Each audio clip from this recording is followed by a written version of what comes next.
What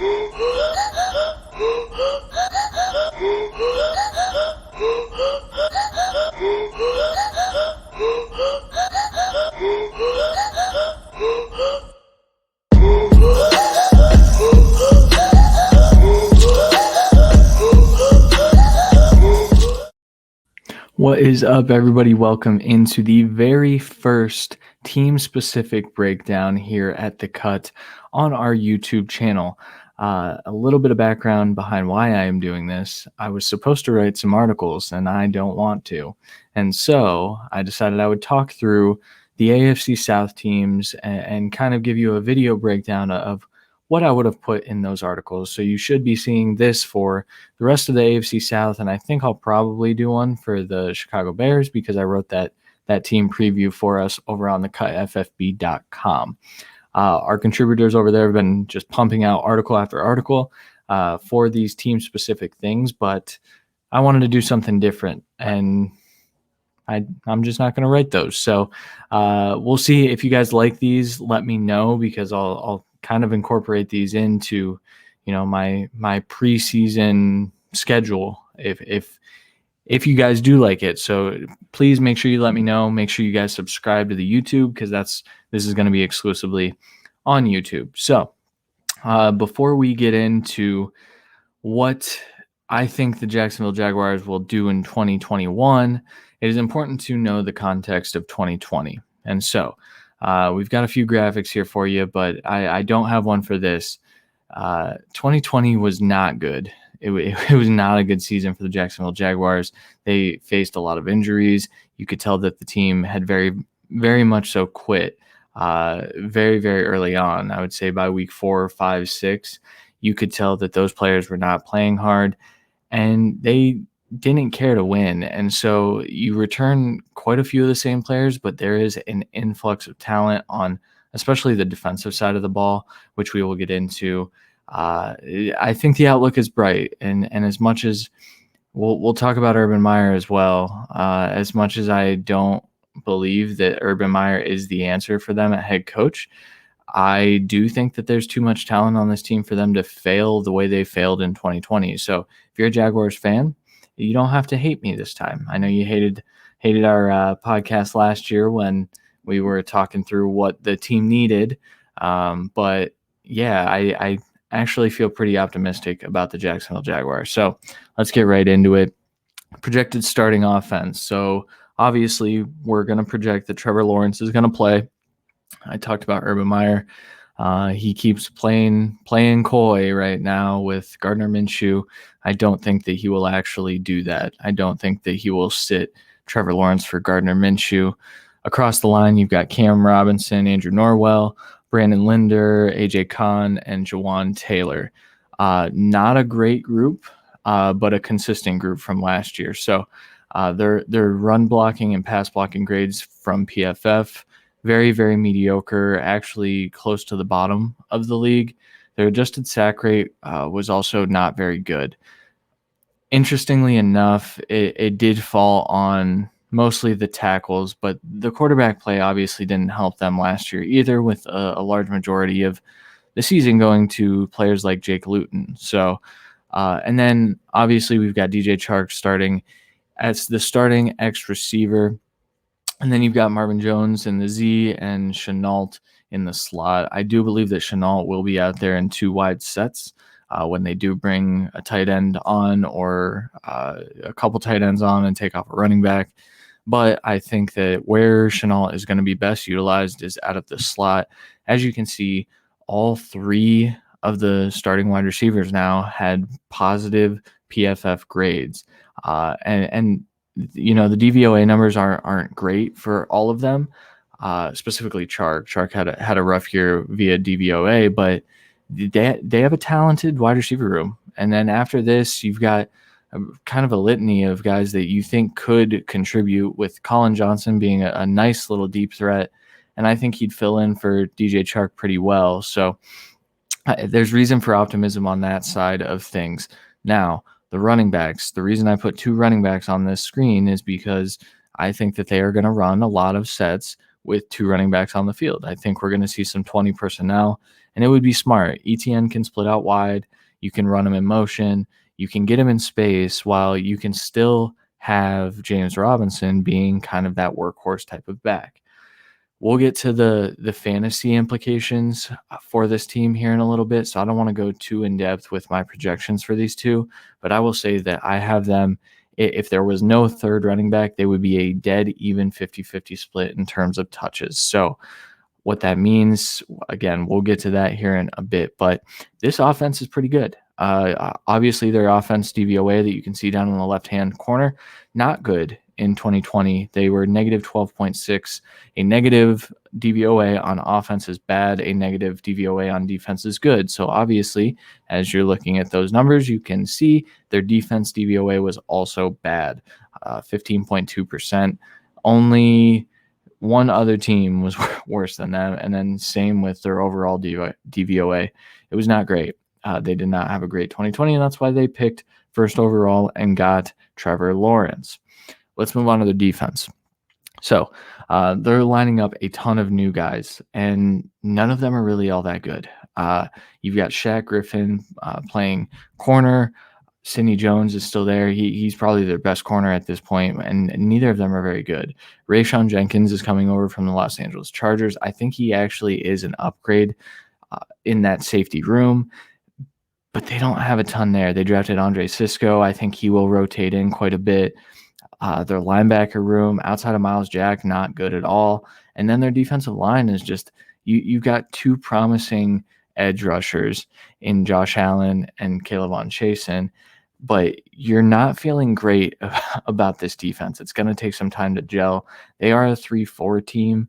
I don't know that it's going to work out for them because I don't think they have the corner depth in nickel and dime packages to really stop even the teams in their division now have pretty tough matchups. So I think it's going to take some time for this defense to gel. However, I think their offense is going to be enough to kind of keep them going. I think that they can win some games. Let's move on to the coaching staff. So obviously we know, and I've already mentioned him, Urban Meyer coached at a variety of different places. Obviously, he was a college coach up until this year. This is his first year in the NFL. His time with Bowling Green, Utah, Florida, and Ohio State, he was one of the best coaches in college football, and he had a very meteoric rise, and he was very, very successful. He won multiple national championships, and he is regarded as one of the better college football coaches of this era. Obviously, he doesn't really touch Nick Saban with a 10-foot pole, but that is beside the point. Urban Meyer brings a college mentality. This is something that I keep mentioning. People get upset with me, and I understand because you want your team to be good. And I would have done the same with Freddie Kitchens as a Browns fan a couple of years ago. So I understand where you're coming from. However, I don't think that the college mindset is ever going to work for the Jacksonville Jaguars. I don't think that that's really a methodology that is sustainable in the NFL because of the way he runs practices.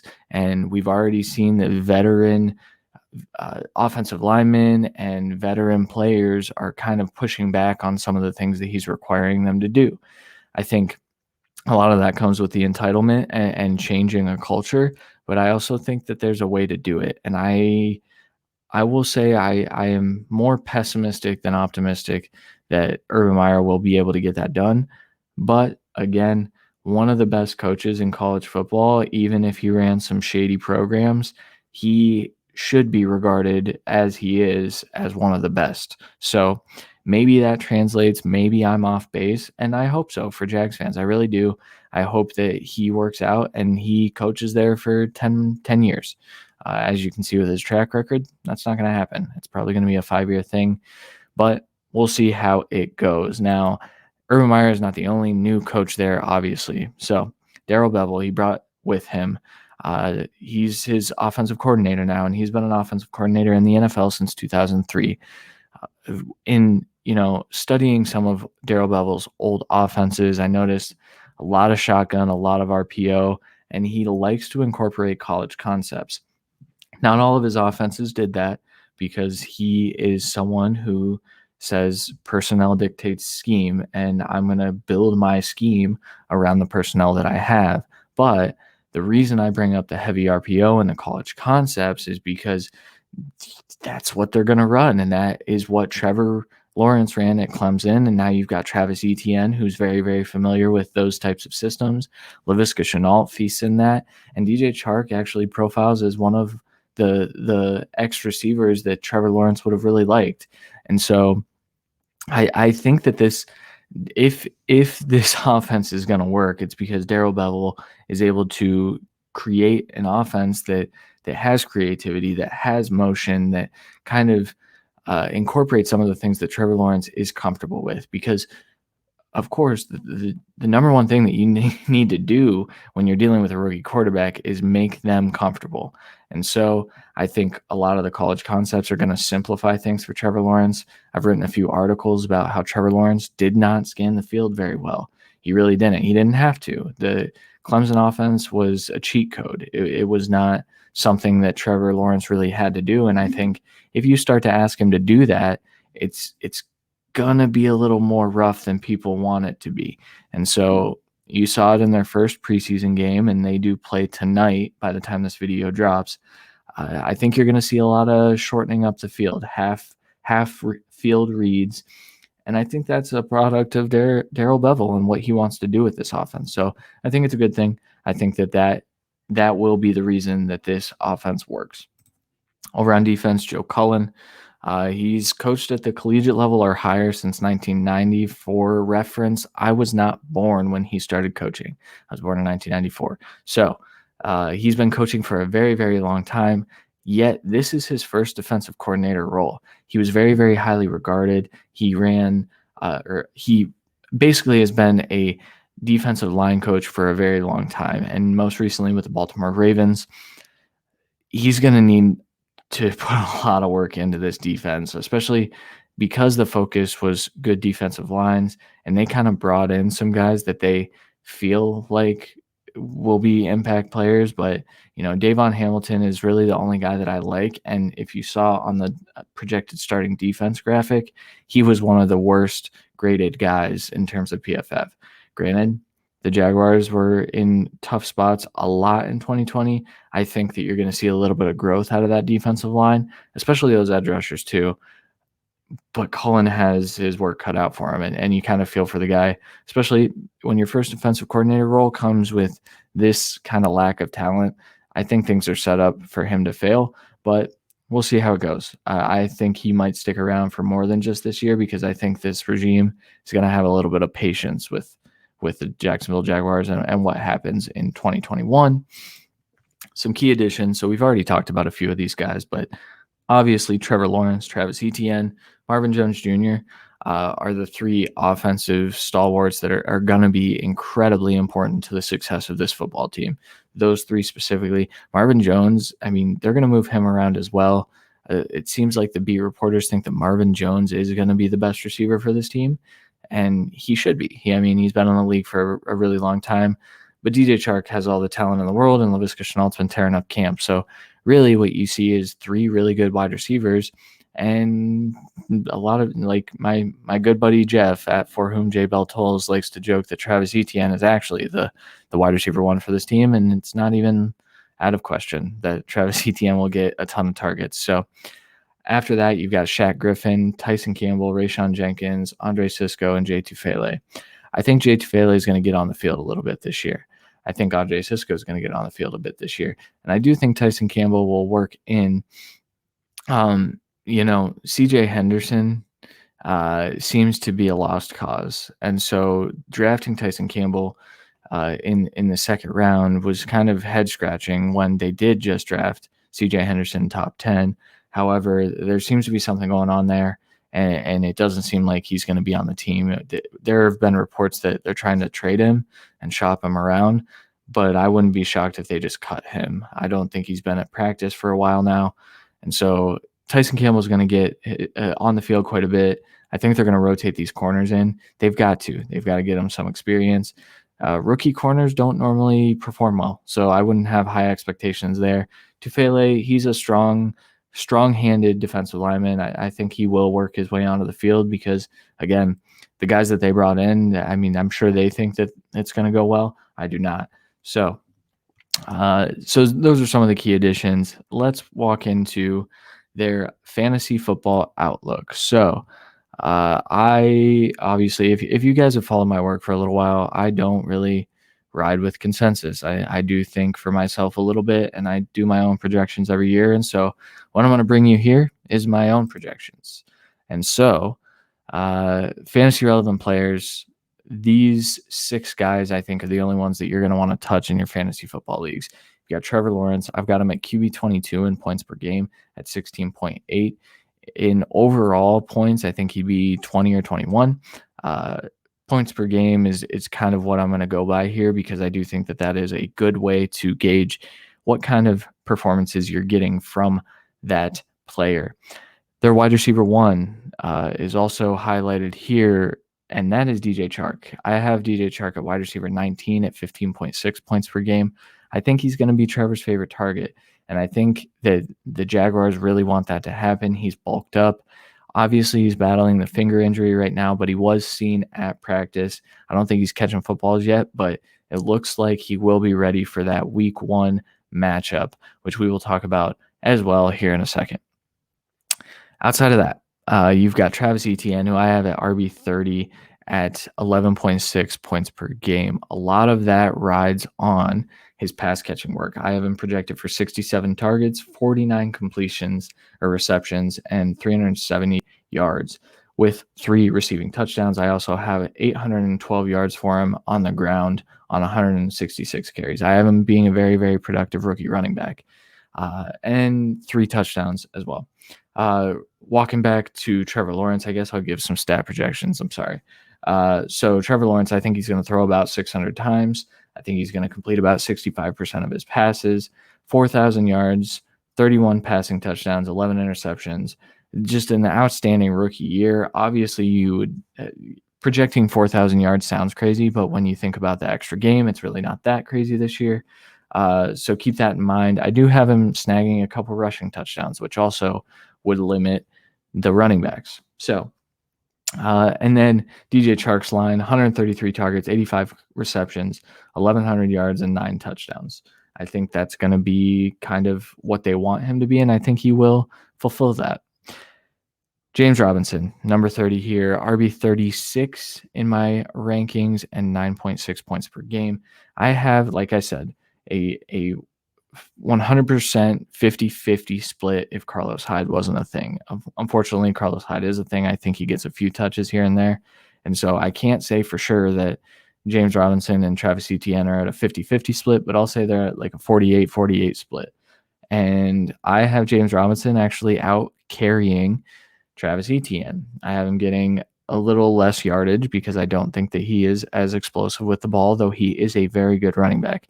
Guys, James Robinson is a better pure runner than Travis Etienne right now, which is why you saw him in the game for a majority of Trevor Lawrence's snaps. He's also a better pass blocker. And so I think you're going to see a lot of 2-back work. I think Travis Etienne is also going to be good, and I think he gets the more valuable fantasy football touches. But James Robinson, 799 yards, 3 rushing touchdowns. I do have him getting 50 targets and 40 receptions as well for 268 yards and a touchdown. A few fumbles for each of them, which brings down the points per game just a tad. But overall, those are 2 really good values right now. I think Etienne is probably valued properly, whereas Robinson, you can get at a bit of a value right now in your fantasy football drafts. And then the receivers that I just kind of skip over. Laviska Shenault, I have at wide receiver 41 in points per game at 11.9. That's going to be fantasy relevant, guys. The points per game, the reason I distribute in points per game is because there will be injuries. And so say 10 receivers get hurt inside the top 40, then you're looking at Laviska being a really, really good start every week. And so I have Laviska at 101 targets, 74 receptions, 780 yards, and 8 touchdowns. Also with a few carries, I think they will get him quite a few. I've got him at 12, so down from last year despite more games played. But Laviska is going to be really, really productive. I am not on the train that Laviska is better than DJ Chark. I know that most people are. I understand it. I won't draft them that way. I missed out on DJ Chark tonight in a draft, which is unfortunate.